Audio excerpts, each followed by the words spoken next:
Hello and welcome to Square One Games. My name is Exonovan and this is my road to completion guide for Midnight Deluxe. In this series, I'm going to be showing you how to get all the trophies this game has to offer, and I really hope you guys enjoy the run. So if you guys remember a couple of months ago on the channel, I covered a game called 36 Fragments of Midnight. You guys seem to really enjoy that coverage, so when I saw Midnight Deluxe over on PlayStation Network, I thought, you know what, this is going to be a perfect fit for the channel. Since I had so many of you guys that enjoyed the previous game, I decided to pick this up. It was only a couple of bucks if you guys want to grab it for yourself, and it's not that bad of a platinum to get. In my opinion, it's easier than 36 Fragments of Midnight because 36 Fragments of Midnight had that one trophy where you had to get all 36 fragments back to your starting location inside of 6 minutes, and that can be very tough. This game, not so much. And I say that mainly because there's only a couple of levels in this run where you're gonna have to worry about time, okay? There's gonna be some obstacles that are gonna be falling throughout the level, and some of these obstacles will land right where you're trying to get to, the end destination, right? There's a light source on the screen that you're trying to get to, and it can fall right on top of that. So you have to get to the light source before the obstacle lands on top. But like I said, that's only a couple of the levels, not all of them. Now, if you guys have played 36 Fragments of Midnight or you've watched me play it here on the channel, you know that there are traps such as spikes and lasers and saws and stuff like that. They still exist in this game and they can still kill you in one hit. There's also another trap that's been introduced where you can go outside of the boundaries of the level and that can kill you. Again, there's going to be trophies for all 4 of those, which I'll show in this video, but just be aware of that as you play through the levels. Now, before we get into collecting trophies, guys, I wanted to showcase something for you that I think will really help you guys out. So obviously I'm on the left hand side of the screen. I'm trying to get to the light source on the right hand side of the screen. I got lasers at the bottom, so that's going to be a one-hit kill. And then you can see that gap right there in the middle of the screen. That little small opening has kind of got a green tint to it. I'm trying to get my character to go straight through that opening so that I can land over there where the light source is. Now, it seems easy, but the problem is that if let's say I project myself here, obviously I'm gonna miss, and then I'm gonna die, and then now I have to reset. Now I have to calculate again, right, from scratch. There's a way around that. Like I said, the first move you make in some of these levels is gonna make or break whether you can get through them or not, right? So what I'm going to showcase for you guys is a little trick. So I'm going to go ahead and hit X. Hopefully you'll be able to hear this stuff in the microphone. I'm going to hit X. I'm going to hit my left thumbstick. Now I know that I'm going to miss right here because obviously I'm pointing my cone at a wall, but I'm doing this to show you guys kind of how this trick works. So I'm holding down the left thumbstick. Okay, now when I let off this left thumbstick, or let off the X button, I'm never gonna let off the left thumbstick. Now watch, I'm gonna hit the wall, then I'm gonna hit triangle. That's gonna reset the level. Now my left thumbstick, my hand on my left thumbstick never moved. So watch, I'm gonna hit the exact same spot every single time. I'm just never letting my hand off the left thumbstick. Now, the reason why you wanna do this is because you can slowly inch your way up. See how I went a little bit higher there? And you can actually map out these levels to make sure you're getting the correct trajectory, right? What I happen to reset from scratch every single time. See, like that's not gonna do it. So I'm gonna go a little bit higher, right? And then look at that, boom, right in, well, not right in the hole, but now we can just, barely tap and get into the hole that way. So by doing that trick, again, you're just never letting your left thumb off the left thumbstick. You hold that trajectory, then you let off the X button so that you fly through the air. If you are too short, you simply raise it up a little bit. That way you're not resetting from scratch. I found when I was playing this game, when I had to reset from scratch, like for instance, if I shot right there and I let my hand off the left thumbstick, well now I don't know, what my previous trajectory was. So there's a lot of times that I'm not gonna get it right the second time either. I'm not gonna be doing myself any better, right? The guesswork, there's too much guesswork in it at that point. But if you hold down that left thumbstick and you just keep holding it down, you can just keep inching up a little bit and make sure that you get, the correct trajectory, right? So boom, that should be enough to get me through it. And then I just get into the hole that way. And like I said, because this only works on your first move, It's very important that you guys know that trick because your first move can make or break whether you guys get through some of these levels with ease or not. So if you guys have any questions about this strategy, let me know in the comments below.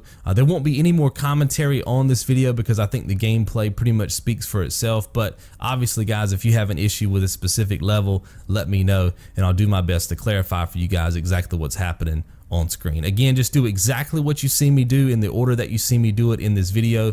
There are some trophies like we talked about earlier for doing some weird things, so I'll be taking deaths and stuff like that. Just make sure you do exactly what you see me do and you guys shouldn't have any problems getting your platinum. I'll see you guys in the next one. Be good.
So I wanted to take a second and tell you guys about my dream. My dream is to wake up every single day and create guides just like the one you just watched here on YouTube full time. Now there's several ways that I can monetize my work in order to make that dream come true. Number one, I could do Google ads. Number two, I could do sponsorships. Number three, I could do endorsements. The only problem with those three options is that I think they're going to degrade the quality of what I'm trying to produce here on Square One Games.